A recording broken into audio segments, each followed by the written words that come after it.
My name is Lauren. 2 months ago, my mother died, and I became the last living member of my family. There was a lot of distance between us, especially in recent years, but after her death, I still came back to the house I grew up in. The house was in Vermont, on the outskirts of a tiny town where no one knew how you lived, but everyone knew when you died.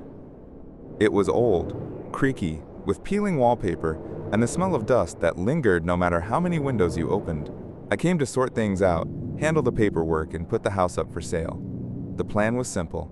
Don't stay longer than I have to. That evening, I was going through things in the attic.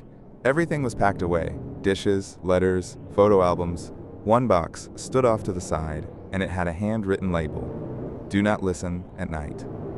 Inside was an old tape recorder. Small, black, with worn-out buttons and a cassette already inside. The tape wasn't labeled. I pressed play. Nothing.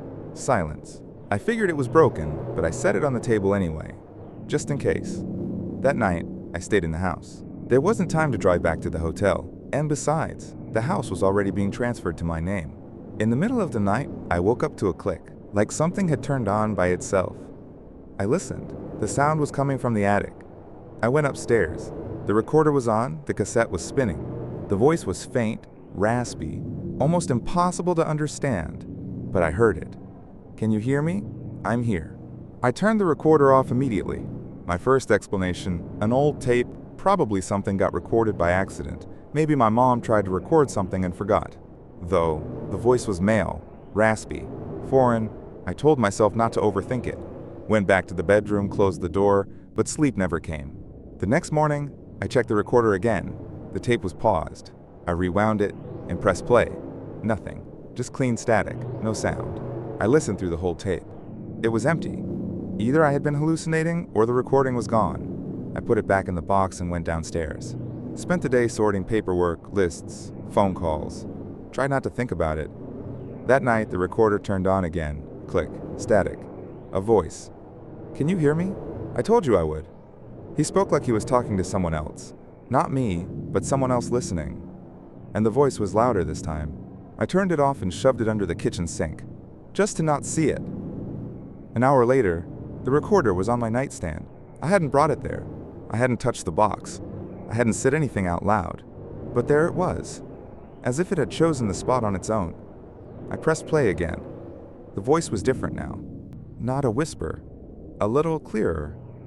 Listen. You have to listen. All the way to the end.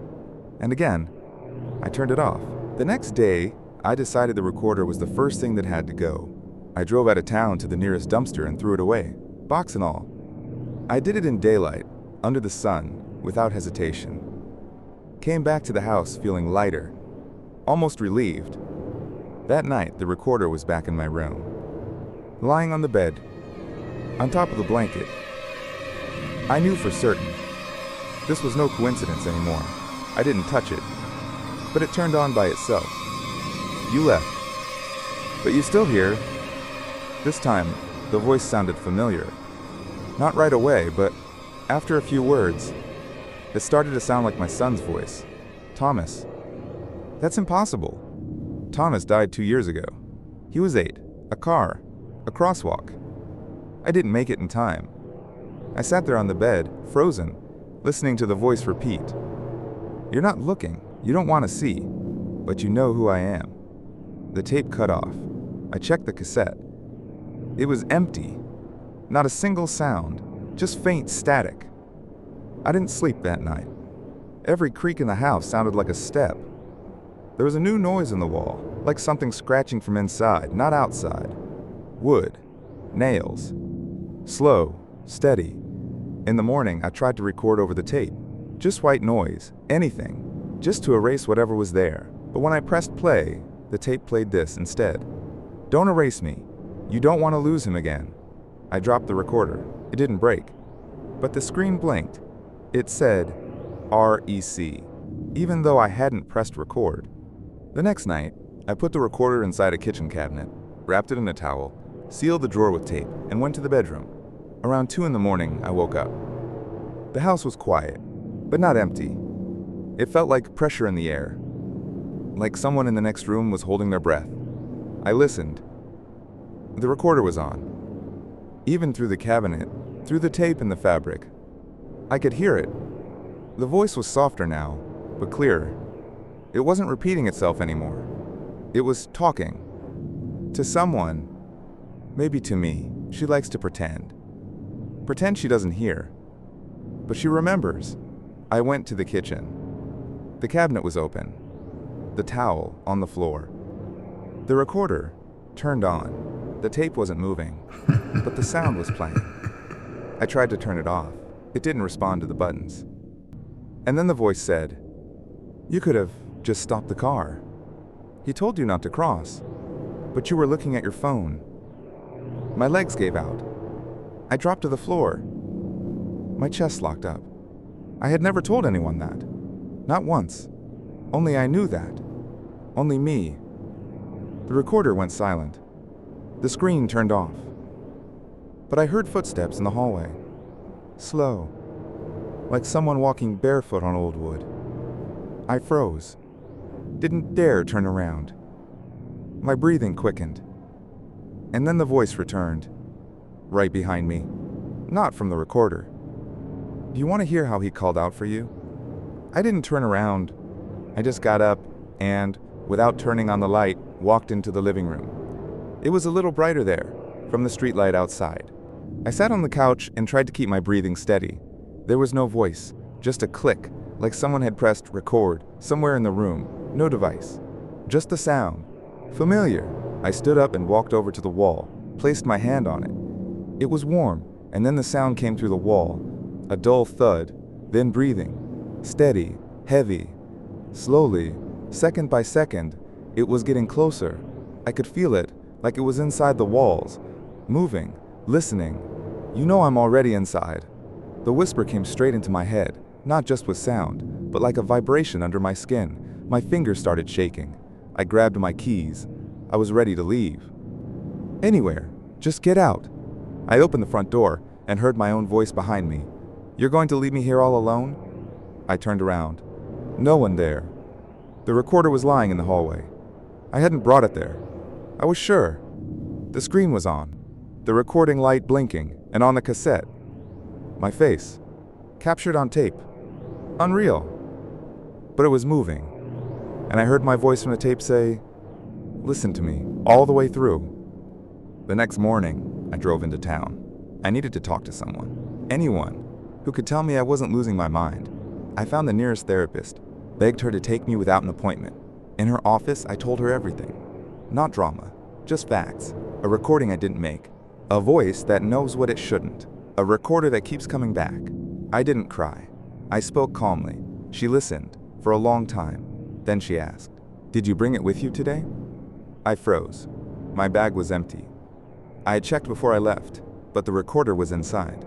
The screen was dark. Silent. I placed it on the table. She pressed play. Silence. Just ordinary tape hiss. No voices. Nothing. She looked at me like I was broken. Someone to pity. She wrote down the number of a clinic. Handed me a slip of paper. Told me I needed rest. That I shouldn't be alone. When I left her office, the voice on the recorder started again. I lifted it to eye level. It was me. My voice. It said, "She doesn't hear, but you do. Always." And then I realized, it's not in the house. It's not on the tape. It's in me. That night, I didn't sleep. I sat in the hallway, lights off, listening as the furniture shifted on its own. In the mirror, my reflection lingered a second too long. Footsteps on the floor didn't match my own. I recorded myself sleeping, just to be sure. On the video, I'm asleep. But there's another figure in the frame. Tall, dark, leaning over me. And at one point, it looks directly into the camera. I didn't try to sleep. I just sat by the kitchen window, turned on the recorder, and placed it in front of me. Let it talk. Let it say everything. If it wants to finish. Let it. It started with my name. Soft. Steady. Lauren. You already know I'm not outside. I listened. You let me in when you chose to hear. Now I speak, and you listen. You are my body. You are my voice. I wanted to turn it off, but my hand wouldn't move. as if it wasn't mine anymore. It continued. You're afraid to forget your son's voice? I'll keep it. Forever. But you have to stay with me. And then I understood. This wasn't a monster. It was grief. The kind that never left. The kind I allowed to speak. I gave it a name. I hit play. I listened. And now it was part of me. Part of it. I walked to the fireplace, took the recorder, pressed play one last time. The voice was mine, but the words were not. Recording in progress. I threw it into the fire. It didn't burn. The plastic smoked, melted, but the voice didn't stop. It kept talking, even after the recorder was gone. You can burn the object, but you can't erase the sound. The last thing I did was pick up a pencil and write on a piece of paper. If you find the tape, don't listen. A few days have passed. The house stands empty. On the kitchen table, an old recorder, untouched, cassette inside, etched into the casing, all the way through, and someone presses play. My name is Ryan, and to be honest, I'm no longer sure I even have a life. Not in the sense that I'm dead. More like everything that once felt real now seems distant. Like I'm watching it all through glass. I go to work, I smile when I'm supposed to, I eat when I'm hungry. But inside, there's nothing. A year ago, I lost my father. A month later, Amy left. The one I loved. I didn't blame them.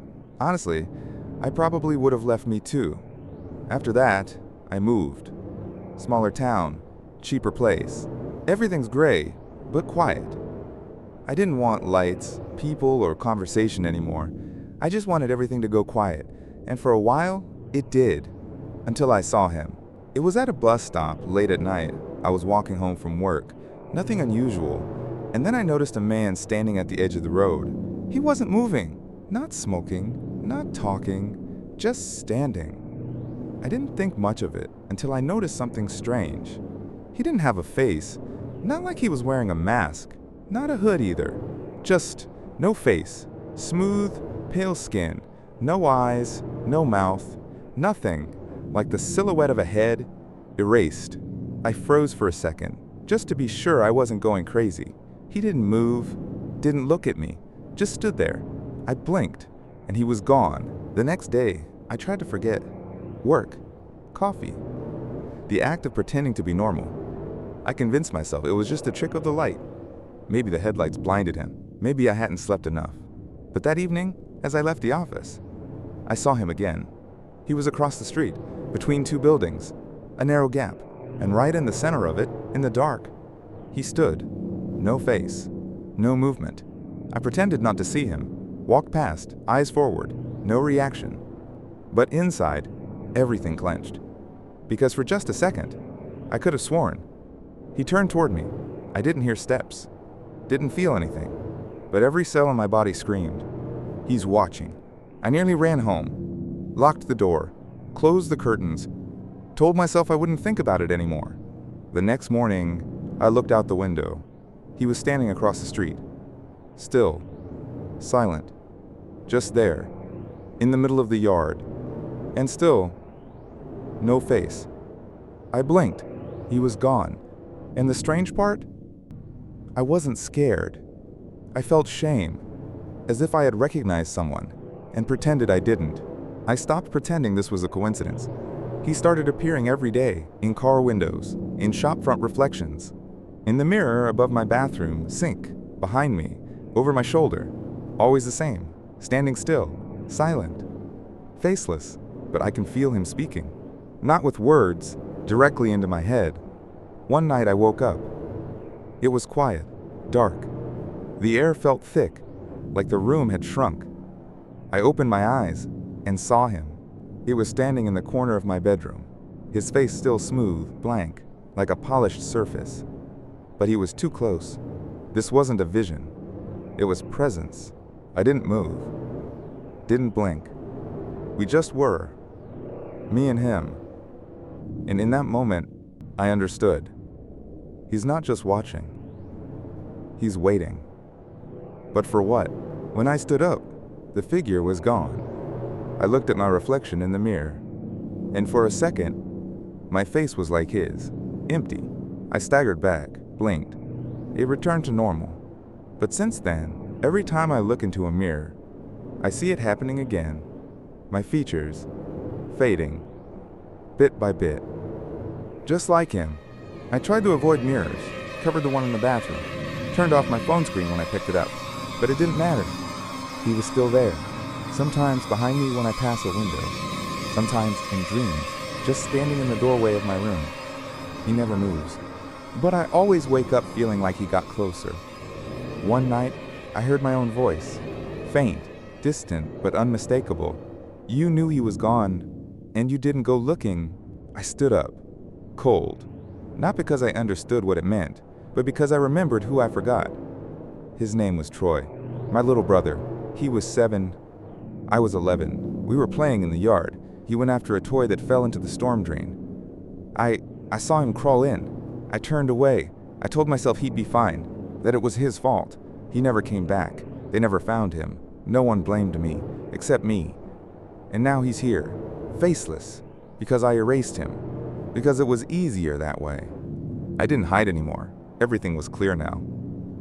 He wasn't a monster. He wasn't a hallucination. He was what I had pushed out of my memory, because I couldn't live with it. Now he stood in my apartment, in the middle of the room, faceless, wearing the same shirt Troy used to wear. I stood across from him, one step, and we would have touched. I said, "I'm sorry. I was a coward. I didn't call for help. I was scared. I left you. I erased your face, because I couldn't bear to look in the mirror." He didn't move, but I felt it. The silence in the room deepened, and in that moment, his face began to return. Eyes, a nose, a smile.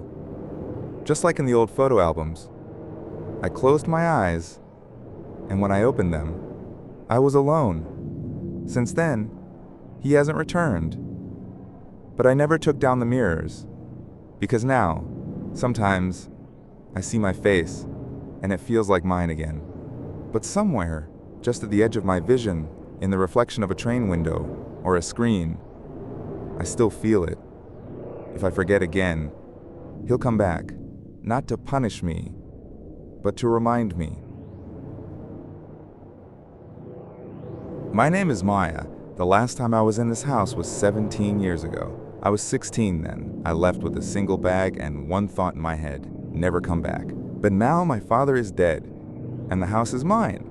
The lawyer said, sign the papers, clean it out, decide what to do with it. Sell it, rent it, tear it down. It's all my choice. I agreed, because I thought I didn't feel anything anymore. I arrived just before sunset. October, already dark. The air smelled of wet soil. The door opened slowly, heavy, reluctant. The kind of creak that sounds like a body trying to keep you out. The smell hit me immediately. Dampness, dust, old furniture. And something else. Something I couldn't name. I stepped in and saw right away. Everything was exactly the same. The living room, the kitchen, the staircase leading up, even the picture frames on the wall, all in the same place. One of them showed me, around 7 years old. A black eye. Back then, I said it was from falling off my bike. Everyone pretended to believe me. I walked through the first floor. Everything was quiet. Everything was dead. When I went upstairs, my eyes immediately went to the end of the hallway. That door, still shut. Same old lock. Rusted, yellow, sunk into the wood. I walked closer. The handle wouldn't budge. There had never been a key, because that room was never to be opened. Not by me, not by my mother. I turned around and went into my old bedroom. On the floor was a box, marked in black marker. Maya, do not open. I sighed, took off my jacket, sat down on the floor, and for the first time in years, I heard someone walk past the door at the end of the hall. I spent the night in my old room, The mattress creaked, the pillow smelled like stale linen, and even under the blanket, the cold clung to the room. I didn't sleep. From time to time, it felt like someone was walking above me. Not creaky floorboard sounds. No, footsteps, slow, measured. I turned on the light. Nothing. Listened. Silence. But as soon as the light went off, there it was again. A step. Another. Then nothing. In the morning, I told myself it was just paranoia. In the kitchen, the kettle, old as the house itself, I turned it on and noticed a photo on the wall had flipped upside down. I walked over, fixed it, went to the bedroom, came back. It was upside down again. I laughed, nervously. Maybe my hands were shaking. Maybe I wasn't ready to be here after all. I went up to the attic, searching for documents. And keys. The attic was packed with boxes. One of them, full of children's drawings. Mine. I didn't remember drawing that many, but one of them stood out. It showed me, standing in the corner, behind me, a faceless figure, holding a belt. I had signed it. Shh. It's not happening to me. That evening, I walked past the door again. Not on purpose, just habit, like in childhood. You walk down the hallway and never look at it. You just don't. But this time, I felt something move behind the wood, as if someone inside walked from left to right. Slowly, I stopped. Stepped closer, pressed my ear to the door, and I heard a quiet, held-in exhale, like someone knew I was listening. I pulled away and went back to my room, but a few minutes later, another sound. The doorknob turned, just slightly, a soft creak, only a few centimeters, like someone inside was just checking. I didn't move, sat on the bed, staring down the hallway, then silence again. I tried to distract myself, went back to the box marked Maya, do not open. I opened it. Inside, a child's pajama set, tiny, an old stuffed bunny. It smelled like mold, and something metallic, and a cassette tape, with handwriting in a child's scrawl. I didn't cry.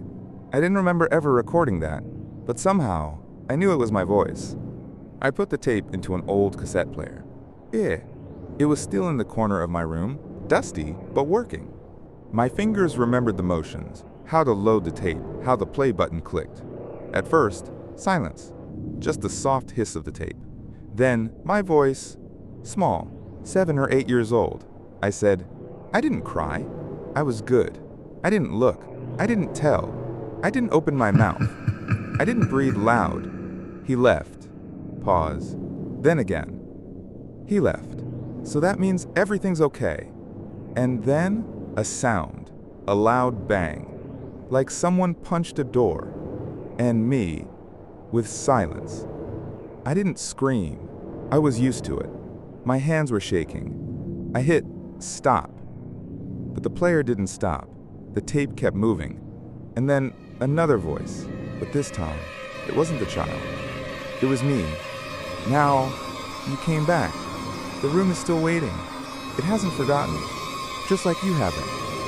I jumped up. In the hallway, a heavy thud. Like someone had fallen in that room. Or something heavy had been thrown. I walked to the door. The doorknob was trembling. Through the gap. A light. But I hadn't turned anything on. I called out. Is someone in there? Silence. I placed my hand on the door, and then I heard a voice. Mine. But grown up. You were standing just like this, and you knew Mom wouldn't come. I don't remember how I made the decision. I just walked to the door, holding that old toy from the box, the one-eyed bunny. I placed my hand on the handle. It gave way. No creak. No resistance. It just opened, like it had been waiting all this time. For me to stop being afraid. Inside, it was dark. Only a dim line of light from the window filtered through the dust. I stepped in. One step. Another. The floor groaned beneath me. Familiar. Heavy. The room was empty.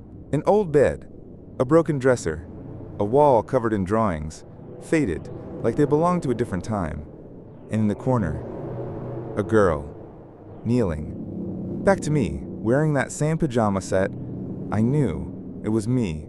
I didn't move closer, just stood there, watching her rock gently back and forth, whispering something to herself. Then she stopped, her head tilted slightly, not fully, and I heard, "Why did you leave me here?" My voice, soft, but not from her mouth. From inside, I dropped to my knees beside her. Didn't touch her, just placed the bunny beside her. She took it, slowly, and for the first time, turned to face me.